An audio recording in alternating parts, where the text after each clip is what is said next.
നിനക്ക് വായിക്കാൻ കഴിയുമോ? ഇല്ല ഇല്ല മനുഷ്യ, നിനക്ക് കഴിയില്ല.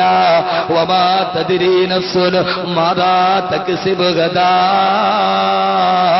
ഒരു മനുഷ്യ ശരീരത്തിന് നാളെ എന്താണ് സംഭവിക്കുക അത് അല്ലാഹുവല്ലാതെ പറയാൻ ലോകത്തൊരാൾക്കും കഴിയില്ല.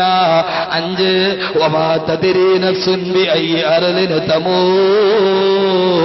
ഒരു മനുഷ്യൻ എവിടെയാണ് മരിക്കുന്നതെന്ന് പറയാൻ നീ ജനിച്ചെടുത്താണോ നീ മരിക്കുക? മുഗൾവളയിൽ ജനിച്ചവനെ ഇവിടെയാണോ നീ മരിക്കുക? കൊല്ലം ജില്ലയിൽ ജനിച്ചവനെ ഈ കൊല്ലത്താണോ നീ മരിക്കുക? പറയാൻ അല്ലാഹുവല്ലാതെ കഴിയില്ല, പറയാൻ അല്ലാഹുവല്ലാതെ കഴിയില്ല. സഹോദരങ്ങളെ, അങ്ങനെ ജനിച്ചെടുത്ത് തന്നെ മരിക്കണമെങ്കിൽ ഒരു 2 മാസം മുമ്പ് ഞാൻ ഒരു ദശദിന പ്രഭാഷണത്തിന് വേണ്ടി പോയി ലക്ഷദ്വീപ്. കൊച്ചി തുറമുഖത്ത് നിന്ന് രാവിലെ 8:30 മണിക്ക് ഷിപ്പിൽ കയറിയിട്ട് വൈകുന്നേരം 4:30 മണിക്ക് അറബിക്കടലിന്റെ തിരമാലകളെ കീറിമുറിച്ച് 480 കിലോമീറ്റർ അപ്പുറം അന്ത്രോത്ത് ദ്വീപ് എന്ന് പറയുന്ന 8 കിലോമീറ്റർ നീളമുള്ള 1 കിലോമീറ്റർ വീതിയുള്ള അറബിക്കടലിന്റെ തിരമാലകളുടെ നടുവിൽ ഒരു കൊച്ചു പെണ്ണ് കിടന്നുറങ്ങുന്നത് പോലെ കിടന്നുറങ്ങുന്ന കൊച്ചുദ്വീപ്. ആ അന്ത്രോത്ത് ദ്വീപിൽ ജനിച്ച ഇന്ത്യ രാജ്യത്തിന്റെ ഡെപ്യൂട്ടി സ്പീക്കർ പോലെ ആയിരുന്ന PM സയ്യിദ് സാഹിബ്. അറിയുമോ നിങ്ങൾക്ക് PM സയ്യിദിനെ? അറിയുമോ നിങ്ങൾക്ക് PM സയ്യിദിനെ? ആ PM സയ്യിദിന്റെ നാട്ടിൽ പോയി 10 ദിവസം പ്രസംഗിച്ചു ഞാൻ. അദ്ദേഹത്തിന്റെ കബറിടത്തിന്റെ അടുക്കൽ പോയി സിയാറത്ത് ചെയ്തു ഞാൻ. സഹോദരങ്ങളെ, എങ്ങനെ അദ്ദേഹത്തെ ഓർക്കാതിരിക്കാൻ കഴിയും?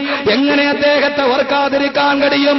അഫ്ഗാനിന്റെയും ലബനാനിന്റെയും ഇറാഖിന്റെയും ചെച്ചനയുടെയും മണ്ണിൽ ആയിരക്കണക്കിന് നിരപരാധികളായ മുസ്ലിമീങ്ങളുടെ ശിരസറ്റ കബന്ധം കൊണ്ട് സിംഹാസനം തീർത്ത സാക്ഷാൽ ജോർജ് ബുഷിന്റെ വൈറ്റ് ഹൌസിന്റെ നടുവിൽ ഐക്യരാഷ്ട്ര സഭയുടെ രാഷ്ട്രത്തലവന്മാരുടെ സമ്മേളനം നടക്കുമ്പോ വൈറ്റ് ഹൌസിന്റെ അകത്തളങ്ങളിൽ കമീസ് വിട്ട് തലപ്പാവും തട്ടി അറബി ഭരണാധികാരികൾ മുഴുവനും ജോർജ് ബുഷിന്റെ വൈറ്റ് ഹൌസിന്റെ നടുത്തളത്തില് വട്ടമേശ സമ്മേളനം നടത്തുമ്പോ ആ സമയത്ത് ലോഹറിന്റെ ബാങ്ക് വിളിക്കുന്ന സമയത്ത് എനിക്ക് 4 റക്അത്ത് നിസ്കരിക്കണം, എനിക്ക് നിസ്കരിക്കണമെന്ന് ജോർജ് ബുഷിനോട് പറഞ്ഞ് ആ ജോർജ് ബുഷിന്റെ വൈറ്റ് ഹൌസിന്റെ പ്രൈവറ്റ് റൂമിന് മുസല്ലയിട്ട് എവിടെയാണോ മുസ്ലിമീങ്ങളെ, പാവപ്പെട്ട നിരപരാധികളായ മുസ്ലിമീങ്ങളെ കത്തിക്കരിച്ച് ചാമ്പലാക്കാൻ രഹസ്യയോഗം തോടുന്ന വൈറ്റ് ഹൌസിന്റെ നടുവില് മുസല്ലയിട്ടിട്ട് അല്ലാഹു അക്ബർ എന്ന് പറഞ്ഞ് നിസ്കരിക്കാൻ ചങ്കൂട്ടം കാട്ടിയ ചുരുക്കം ചില ലോക നേതാക്കളിൽ ഒരുവനെ PM സയ്യിദ് സാഹിബ്.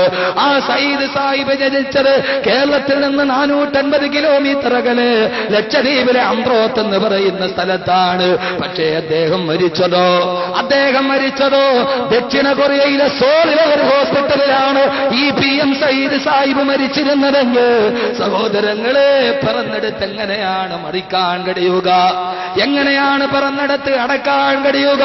അള്ള പറയുന്നു വമാ തദ്രീ നഫ്സുൻ ബിഅയ്യി അർളിൻ തമൂത്. എവിടെയാണ് മരിച്ചു വീഴുന്നത്? എവിടെയാണ് കബറടക്കപ്പെടുന്നത്? ഇത് നിന്റെ പടച്ചറപ്പിനല്ലാതെ മറ്റൊരാൾക്കറിയാൻ കഴിയില്ലെന്ന് അല്ലാഹുവിന്റെ വിശുദ്ധ ഖുർആൻ. ഈ 5 കാര്യങ്ങളെ ഇസ്ലാമിക സമൂഹം മഗീബാത്തുൽ ഖംസ്